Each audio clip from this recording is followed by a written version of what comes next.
Hi creative friends, this is Soraya and thank you so much for being here. So today I am going to do a first layers where I add collage right off the bat. So a lot of times when I do add my collage, I wait until my third or fourth layer if I'm going to add it at all. But for this particular video, I want to show you how I sometimes just jump right in, and on the blank white page, I'm going to just add some cool pieces of paper. So this is from a dictionary page, and I like using something that's very neutral in the beginning because it's not going to affect, say, my color palette, or it's not going to be too distracting, but it is going to add a lot of interest. So the only pieces of collage I've picked are these dictionary pages, which has text on it, and this Thai handmade paper, which is very neutral. It has a large pattern on it and it's very graphic, but it's still a neutral color. So for me, I don't necessarily want to add anything that's going to disrupt my color field. So what I'm going to do now is just very quickly add my collage onto the page. I'm not thinking about, you know, what kind of image am I going to add on top of this or any of that stuff. So I'm still, you know, in my beginner's mind, I'm still very loosey-goosey. I'm not thinking about the image that's going to go over top of this or, you know, any of that stuff.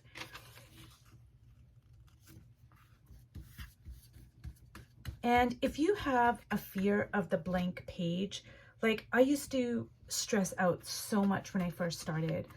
I had all these sketchbooks and pieces of gorgeous white paper that I was terrified of painting over top of it. Now, this was many years ago, but I totally understand the fear of the white page. And I think that, you know, as creatives and artists, we have all experienced that, because I don't know what it is, honestly. I don't know why we have such a fear of it. But when you add the collage, it's simply playing, it's having fun, it's letting go, and you're not really doing much. You're just simply adding some collage onto your white page. But instantly, it's going to infuse your page with, you know, energy, and it's going to disrupt the white space, and it's going to create interest. So right off the bat, I haven't done much, but as you can see, it's already an interesting page as opposed to the blank white page. So now what I want to do is, well, I'm just going to add 3 pieces. Like I always try to add odd numbers of everything. So I'm just going to put this small piece here, and I try to vary my sizes of the collage. Like I don't want all the pieces of collage to be similar. I want them, like, this one is the largest, and then this is a mid-sized one, and this is the smallest one. So I just want to vary, you know, the sizes, and you can even vary the shapes of your collage if you want. So now I'm going to grab this piece of collage, and I'm going to see, I think I'm going to layer it over top of parts of this. Oh, and by the way, I'm working on Bristol paper, and I'll leave all the information in the description below of the materials that I'm using. So now I've created even more interest just by layering this collage on top of the first piece of collage. So there's lots of ways you can add interest to your page. And I think what I'm going to do is I'm going to place this in a way so that some of it is layered and some of it is not layered. So see, I'm just placing it like, so a little bit of it is layered onto the dictionary page, but then some of it is on the blank white page. And just a tip out there, if you guys want to listen to my experience, I would suggest that you do not wear jewelry when you're painting, especially with mixed media, because like, especially with this Mod Podge and some of the other stuff, it can really get into your jewelry. Like, I get stuff all over my hands, and I used to wear my jewelry when I was painting, and then I broke a bracelet that had sentimental value to me and I couldn't replace it, and it was made out of beads, and when I tried to clean it, it all broke apart and flew in a million different places, and there was just no way for me to fix it or anything. So I just don't wear any jewelry, because, you know, if you get this Mod Podge on your jewelry, it might be difficult to get out. Just a minor kind of detail, but just wanted to share that. Okay, so now I have a much more interesting page than when I first started with the blank white page. And I really didn't do a whole lot. I just added some collage.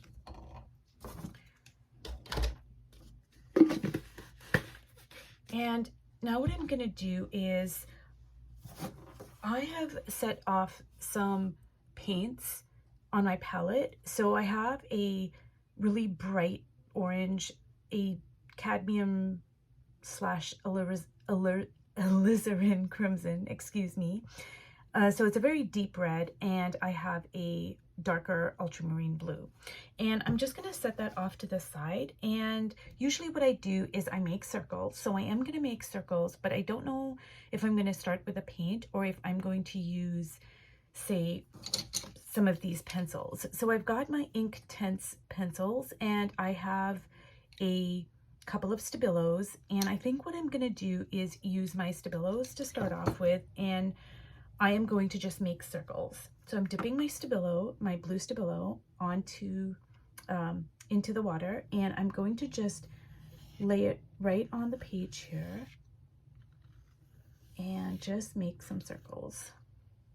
So I'm still going with the circles. I love circles. I just think they bring really good energy to the page. It moves your eye around and it creates a good flow. And for me, they're just meditative. It's just a very meditative act to make circles. So whatever shapes you like, you can make circles or lines or patterns. I mean, you know, whatever you might want to do. And a good way to approach this is to just think that, you know, there is no right or wrong. Like, this is your visual diary. So, you know, just like nobody can tell you what to write in your diary or how to write in your diary, that, you know, you should be using proper grammar and punctuation, and you shouldn't be talking about this and that and, you know, blah, blah, blah. It's exactly the same concept. Like, this is your visual diary, so you can basically do whatever you want to do. There is no right or wrong. So just have fun, play, let go, and express yourself, you know? So now I'm using my black Stabilo, and I'm just gonna make some marks here.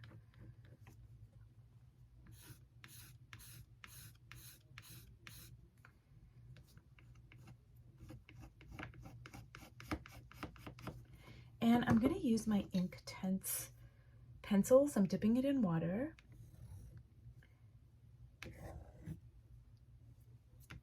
Now I have to say that it is difficult. Now the Inktense goes better than the Stabilo, and the Stabilo is supposed to work on anything, including glass, which I haven't tried, but that's what it says on the pencil. But when the Mod Podge is wet, it is difficult for some media to go on it. Now, not paint, but, you know, pencils and what have you. So just play with it, see, you know, sometimes a mark might take and sometimes it might not take. But even those marks that don't take, like, you might get a broken mark, and that's a really beautiful mark as well. So try to approach it in that way. Like, whatever happens is a good thing. You know, there is no bad thing. Like, everything is, it's a mark. It's non-judgmental, you know, try not to judge your marks. So there's a lot of blue on this page and obviously the neutrals. So now I'm going to add some color, and I'm going to go with this bright orange here. Now, this is from it's a poster paint that I picked up from Oaxaca when I went to an art retreat many years ago with Connie Solera, and it's a cheap Mexican poster paint, but it's just gorgeous. Like, the colors are so luscious. And I'll list the name of the paint in the description below, but I'm not sure if you can get it out of Mexico. I'm not sure if they sell it like internationally. I don't know. But I have tried out different poster paints, and a lot of poster paints, they just don't have the same kind of pop of color that these poster paints that I got from Oaxaca. They are really beautiful poster paints, and now I wish I would have purchased more of them. So all I'm doing is just making some marks, and I'm just being very meditative.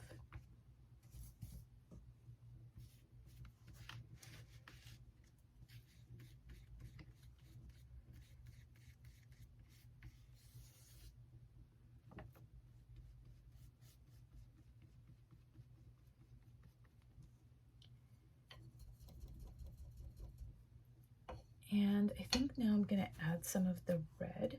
And I know that I put some blue out on my palette, but I don't know if I'm going to use it because I do have a lot of blues with the Stabilo and the Inktense Pencils. So I'm not sure if I want to use that ultramarine. I may, but I'm not sure yet.